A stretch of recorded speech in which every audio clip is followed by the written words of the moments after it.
morning. And I haven't started yet. I'm not gonna be able to answer questions because I can't see what's going on, but you guys are welcome to watch me work. Okay, so I'm gonna start with the outline. You're gonna feel it, but it's not gonna be anything crazy. Okay. No worse than tweezing, that's for sure. Okay. And then I'll get the numbing solution on you and you'll feel great. So I'm just gonna tilt you this way. And I'm gonna start on the tail.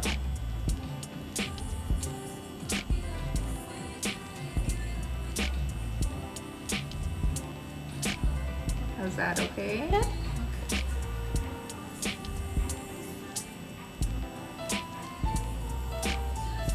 So I'm using my Flux S, you guys, and I'm using a Kwadron needle. It's a 1RL. What am I using?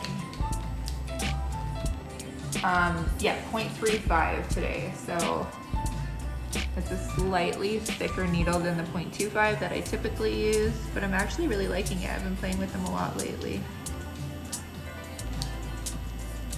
And it's a long taper. I'm using the color Espresso from Perma Blend. You want a nice rich chocolate brown, nothing too dark. We can always darken at touch up. Hi Christina. Good morning. I got a full day in the studio today. And this beauty walked in and I saw her brows and I was so excited. You know when a client walks in and you're like, yes, I can't wait to do these? And that's how I felt right away.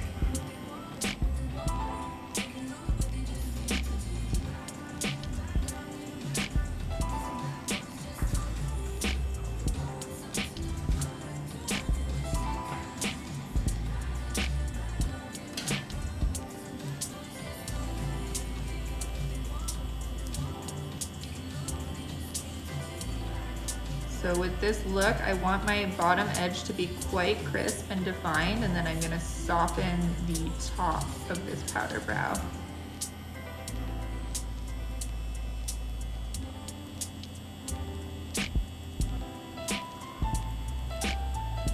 I got my needle hang pretty long. I don't know if you guys can see. Just working off the very, very tip of my needle.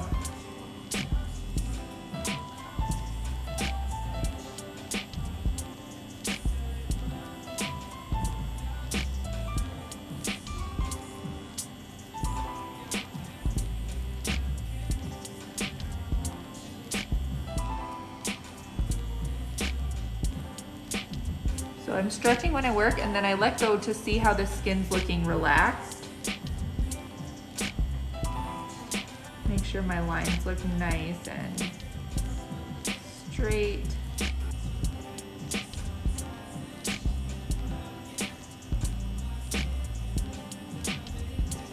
So now I'm doing a little more of a soft whip on the border.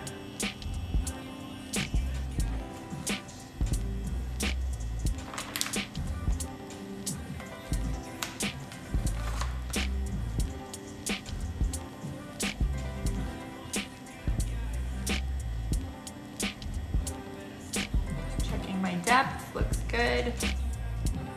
I know my depth on the bottom will be good. I just want to check the depth on the top.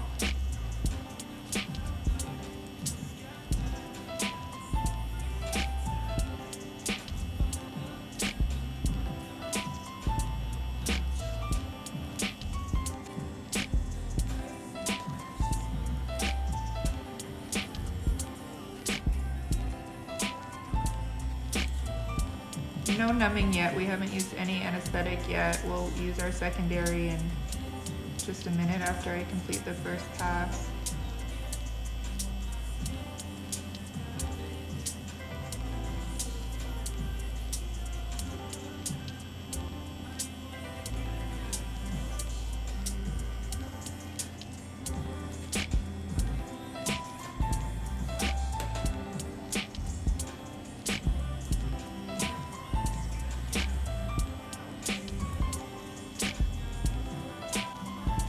Waiting for my Brow Daddy pigments to get here. Has anybody ordered them?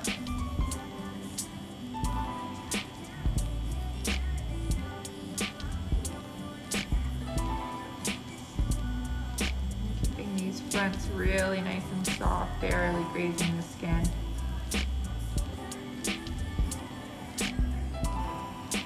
So now I'm gonna go through and just very gently skim the skin. This is just gonna open up the skin a little bit so it'll take our secondary anesthetic. I'm very gentle. I do have ink on my needle, but I'm not trying to deposit a bunch of color right now. Just wanna get my client nice and comfortable. Is that still feeling okay? Have you guys checked out my new filter? I launched it this morning. It's a gloss filter. It gives you a glossy lip, just like my product. It's so fun. You can find it on my profile. I even did a highlights reel, so you guys can grab it there and use it. And post and tag me in it so I can see your beautiful faces using it. So I'm doing my first pass with a single needle, my outline with a single needle, and then I am most likely going to shift to a 3-round when I get into the shading of the interior of the brow. So beautiful skin, just a little bit thicker, so we want to get in and get out without causing trauma. I could do it with a single needle. It would just take me a little bit longer. If I was shading with my single needle, I would lower down my my depth, like my needle hang would be a little bit shorter than this for shading. I only work from one side. I see that question coming in. So I like to work on my client's left-hand side. I know when you guys are watching this, because it's mirrored, it actually looks like I'm left-handed. I'm not. I'm using my right hand, and I'm on the client's left-hand side. So she's lying on the bed and I'm on the left-hand side. I like to work this way. Not a lot of people do. I don't know why, but a lot of people will work from the other side of their client, and their machine will be coming from this side. I like to have my machine hand rested against their forehead, and then I stretch from underneath. It's always been the way that I've worked. It makes most sense to me. I can get much more stability when I'm pivoting off of the client's forehead.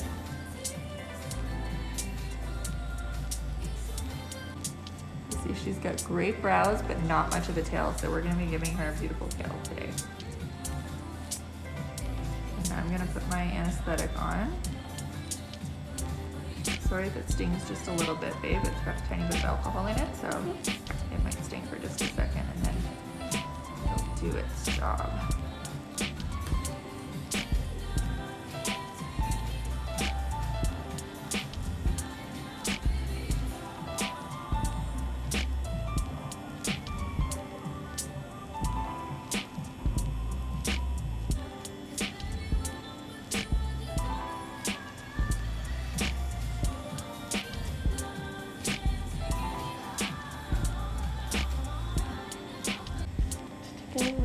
I know, it can make you feel like you have to sneeze. That's totally normal. If you do have to sneeze, just raise your hand and then I'll move the machine out of the way.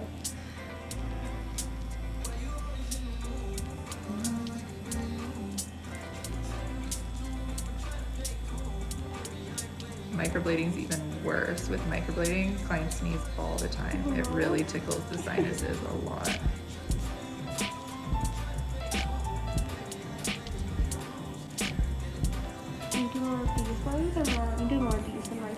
I would do powder all day long if I could. Some clients still really want microblading, and if their skin is right for it, then I will do it.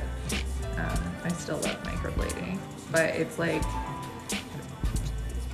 it's great for certain skin types and then not ideal for others, right? Like for oily skin clients, they're just not gonna, you can still do it, they're just not gonna get those crisp results that they're looking for. Whereas drier skin clients, they just hold the strokes a lot better. So it just really depends on the client. But if hair strokes is their goal, I can still give them hair strokes. I just do like machine hair strokes, and it implants the ink a little bit differently. So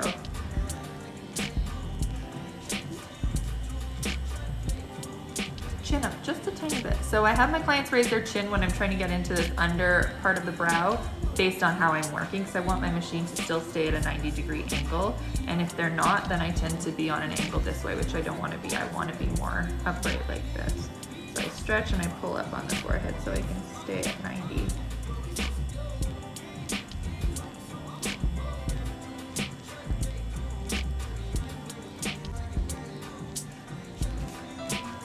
So just check my pressure there. I know that I am always heavier handed on this brow, so I work lighter on this side because naturally I just am heavier handed when I switch to this brow. I know that about myself.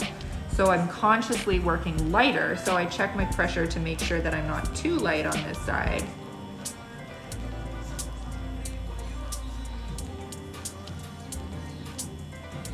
And you'll know if you're heavier handed on one side based on your client's healed results. If you see them coming back and one brow looks great and the other one looks lighter, then that's probably why.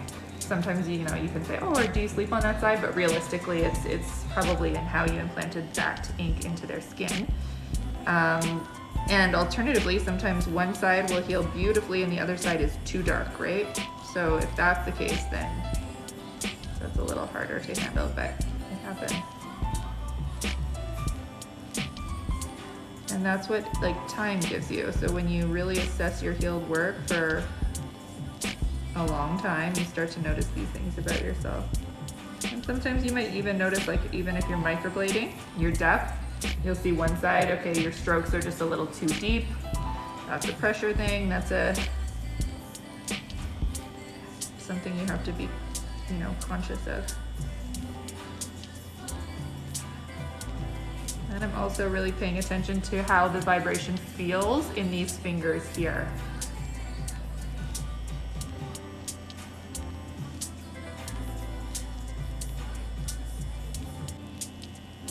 Okay, so now I'm gonna do that light skim, that light first pass, just open up the skin.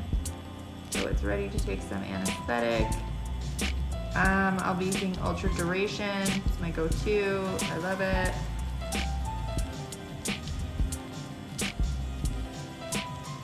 She's a tiny bit weaker on this brow in the front. There's her brow goes a little bit more straight up on this side, a little bit tilted on this side, so we're gonna balance that out with some shading.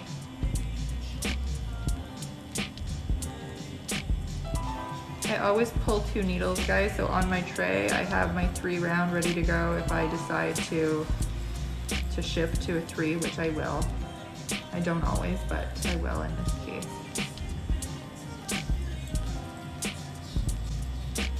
But I'll still probably do a little bit of my, I don't consider this a pass right now, so my first pass will be when I hit the left brow again. And I'll still probably go in with a single needle just to see how it does before I shift to a 3. And if it does really well, then I won't shift to a 3. If I think it could do better, then I'll shift to a 3. How excited are you to wake up with brows tomorrow? I'm so excited. I can't even explain it. I'm so tired of doing my eyebrows every morning. Mm-hmm. I used to be a perfectionist and it could take like 30 minutes to do that. Oh yeah. But since COVID now, I've just like, throw them on. I know, I feel like everyone's just become a little bit more of like a natural kind of version of themselves during COVID. Yes. Like I've been wearing less makeup, just and like feeling more confident in the whole process, which is strange, Me you know? too, Like I'm just kind of actually. like, this is me. I used to put like falsies on every day. I still do that. I'm stuff. still hooked on the falsies, but they take me like 2 seconds, so I can't complain. But I'm also just embracing no lash days too. And Yeah. I'm like, yeah, still kind of a cute look. I thought that you were so fast. I didn't even know they were falsies. I thought they were just like normal lashes. Or like like extensions. Yeah. No, I literally like if I had to put on mascara, it would take me longer than having to stick on falsies. Because I've done it forever. So.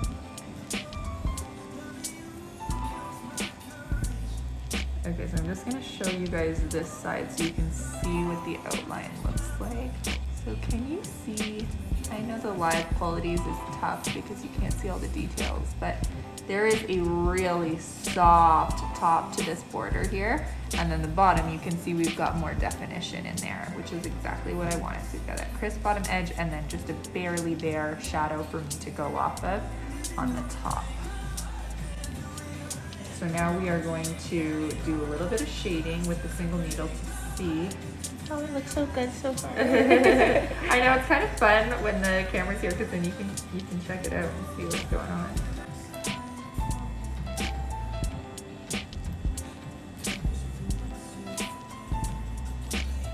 How's that? Better? Yeah, oh my gosh. Stuff really works. It's like liquid gold.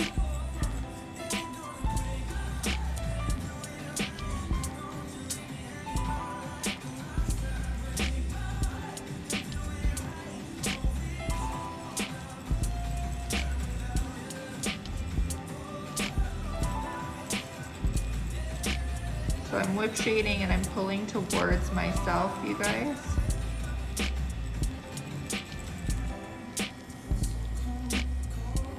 And I'm just checking to see how it's depositing. It's looking nice. So I'll probably stick with the 1 for a little while, and then if I need to shift to a 3 for second pass, I can.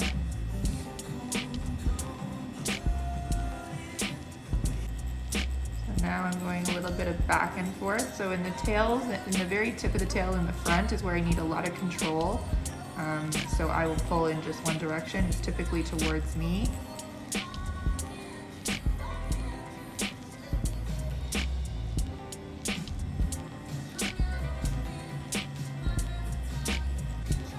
So when I'm stretching like this, I'm stretching the skin away and I'm pulling the skin towards me to get that 3-point stretch. I'm not really doing a whole lot with this pinky. It is pulling a little bit, but it's more, I'm using it more for stability. And I'm pulling down towards her ear on the skin, which is giving me a nice top stretch. Oh, and I'm also running my machine at, what am I at? I'm at a 7. I keep popping my head up in case there is a question.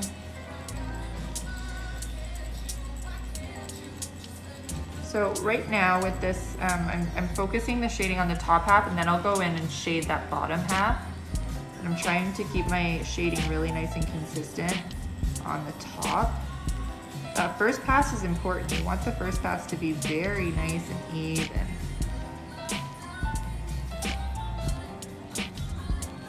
And I'm watching very closely for pinpoint bleeding. So I'm not trying to deposit a crap ton of color right now. I'm trying to get my first like soft base coat down.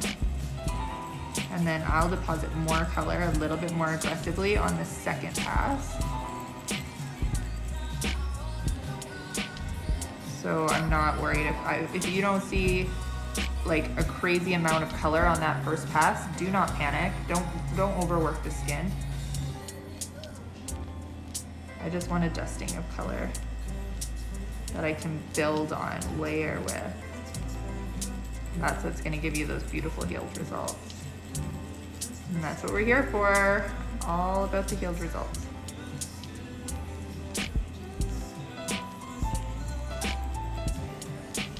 So I see a question coming in about machine speed. So why am I working on a 7?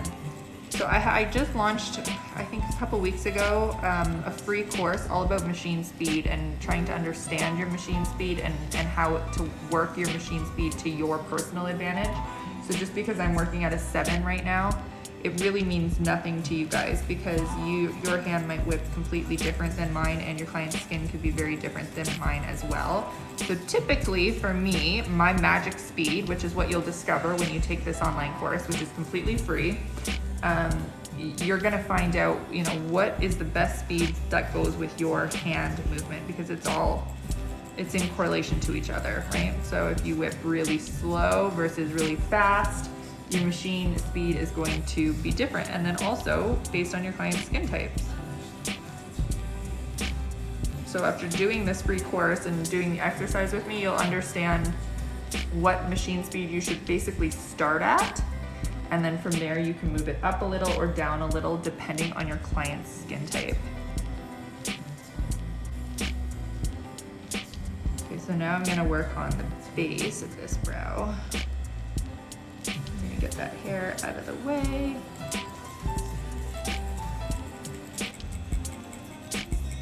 So you can hear my whip is just a little bit more aggressive on this bottom edge because I am trying to implant more color here. I want that slight fade up on the brows. I want the bottom edge to be more defined and the top edge to be softer. So I'm adjusting my technique.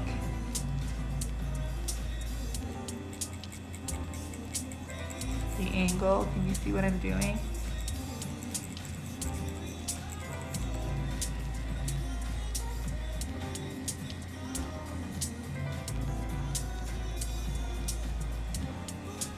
chin up Just a little bit. Perfect.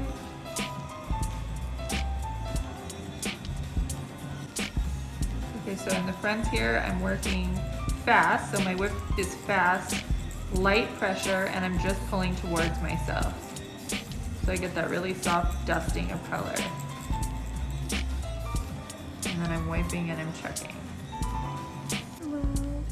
Just light, but it's coming along, it's looking good. Compared to this side, it doesn't have much, so a little bit more anesthetic here. See, not as big as you were thinking. No. Explaining to her, I'm like, the pre-draw is intimidating. I'm like, don't worry, she don't want them too big. I'm like, I promise they won't be big. How do you know when you touch it? You'll know. You'll just know. Basically, like if you're filling them in a lot, if it looks weak on one side, like I was saying, if one side looks darker than the other, if there's any patches that look uneven or that it didn't take, then you'll need a touch up. But I also am very honest with my clients and letting them know that permanent makeup, and everybody listen to this one, okay? Permanent makeup is low maintenance, it's not no maintenance. So what that means is it's never going to be as pigmented as brow pencil or brow powder. You're seeing ink through layers of the skin when it's healed, versus topical makeup that you're applying to the skin, like on top of the skin. So it's a different look. So I have my brows tattooed. I still use a little bit of makeup on them in the mornings, but it's much different than having nothing, right? Like it gives you a perfect base, and on natural days that you don't want to do much with them, they're gonna look bomb. And on days when you're doing a full face of glam makeup, yeah, you might want to still add a little bit of makeup to them to kind of make them stand out a little bit more, and that's okay. So it won't be nearly as much makeup. Exactly. It'll take like a 10-minute time down to 30 seconds at most. Yeah. So and usually, you said it could take like up to 4 weeks, right? Yeah, 4 weeks for the color to stabilize in the skin. So healed results, don't judge them for 4 weeks. I just tell my clients you're not allowed to judge them at all for 4 weeks from today. The skin texture will heal pretty fast, usually about 7 to 10 days. It might be a little dry, a little bit of mild flaking, not usually too much with the powder brows. However, the skin should feel and look relatively normal in about 10 days. But the color won't completely stabilize until 4 weeks from today.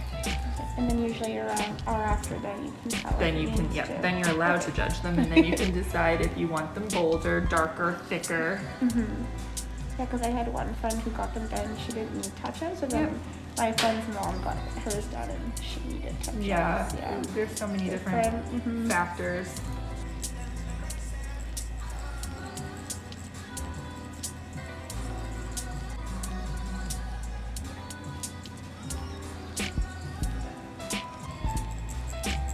I'm doing a little bit of back and forth.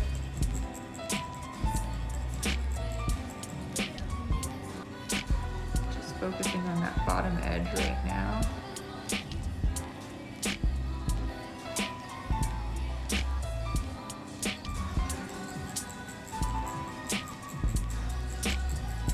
There's no rhyme or reason to my wiping. I see a question coming in about my wiping, like why are you wiping in this direction on this brow? Like on this side, I started on the top and then I went to the bottom. Here, I'm starting on the bottom and then going to the top. I'm wiping in any way that works for me. I'm just gonna catch a little tear here. You're welcome. Yeah, I'm not too concerned with that. I don't really work in like a system. I'm in the tail, so now I'm working just towards me again, so I have lots of control.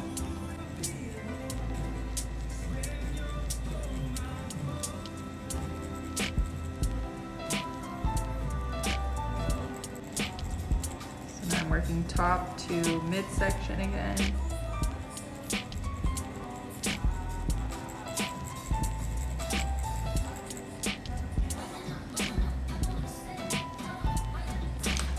Okay, here's your correctors. I'm going to shift to a 3 round now. Okay guys, I'm going to make the move to a 3. And I'm going to focus that 3 towards the bottom of the brow, the base of the brow.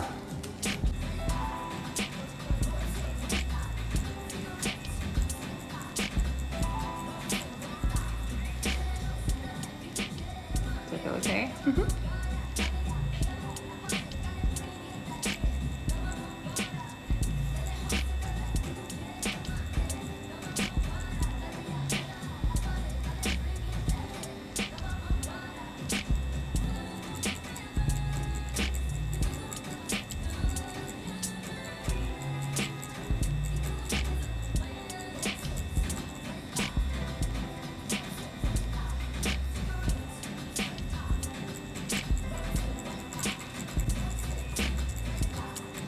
hover along that bottom, and then as I move up, I kind of space out my pixels a little bit more, so I kind of speed up my hand from bottom to top.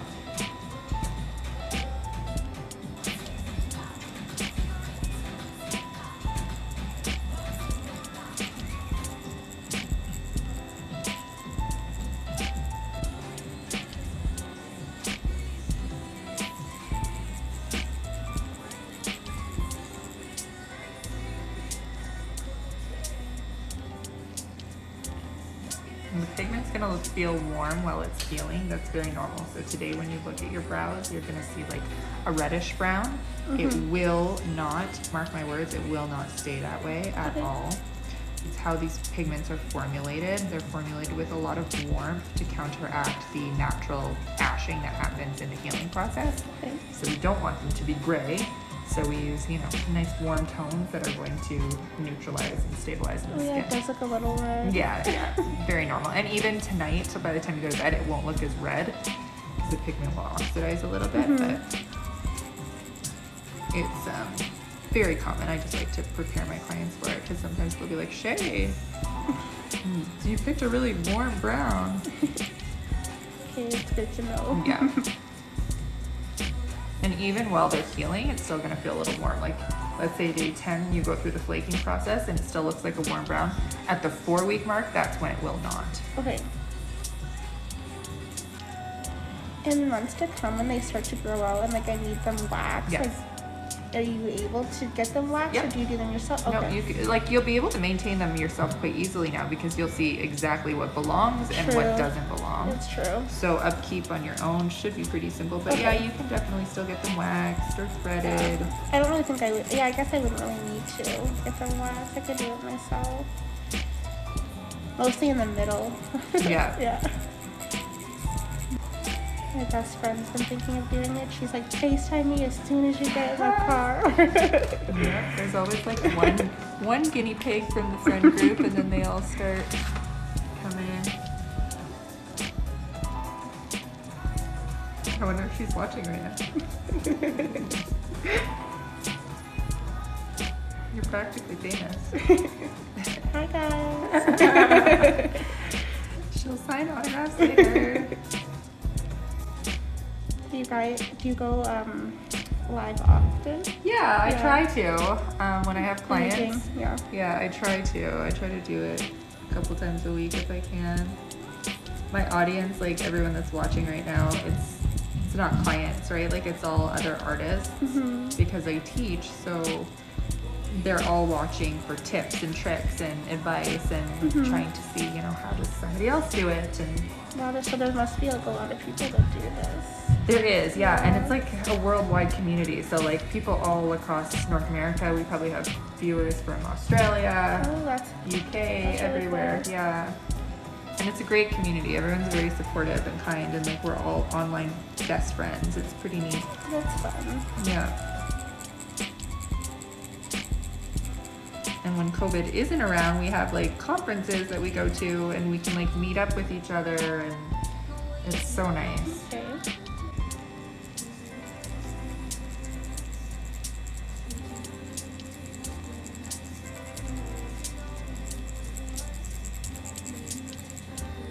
Oh, they look so good. Coming together nicely. I'm using a new lighting system, you guys. I got this light called the Cosmo Glow. It's so cool. It's like, you can't see it, but it's a dome. I'm gonna post stories about it later so you guys can check it out. I didn't wanna say anything until I used it on clients because I've used the Glamcore lights forever, but it's so good. Like, it's got dimmable. Ooh, it's nice and bright. But it's shaped like a dome, and it goes around your client's face like this, and you can, you know, raise the height of it. And it gives even light on each side, and it's so freaking cute. Like, it's very aesthetically pleasing. So check my stories out later because I'm gonna post about it so you guys can see it, because you're all gonna be obsessed. You're gonna be like, this is the coolest light ever. Or you can Google it, Cosmo Glow Light, if you're impatient and you wanna check it out right now. But they were expensive, and they came from the States, and they took a while to ship, but totally worth it.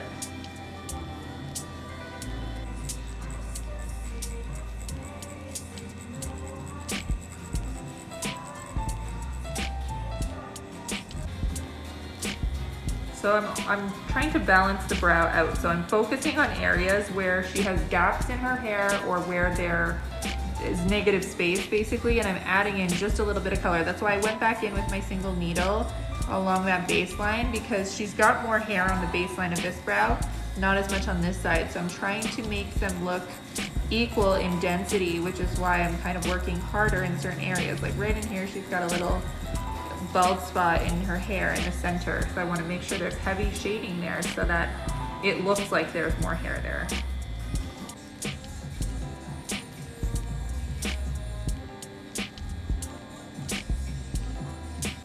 Oh wow. Getting there.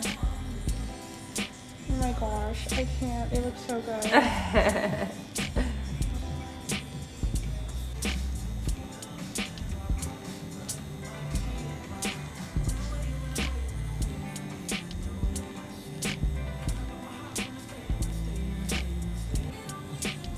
Now I'm doing a little bit of pointillism, you guys, just in certain areas. Sometimes I like to go in and just pixelate the edges just a little bit.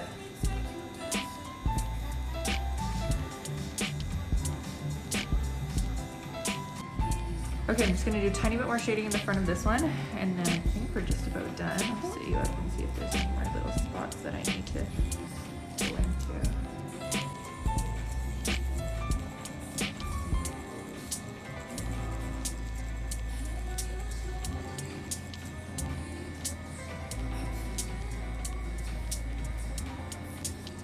Okay guys, I'm gonna turn off the live and you're gonna have to come back for the reveal, and we'll have it on stories, or if I edit this and put it into my IGTV, then you'll be able to see it there. But here's a sneak peek. Wow. But we'll show you up close and personal soon. So check back on stories to see what they look like. Bye guys. Bye.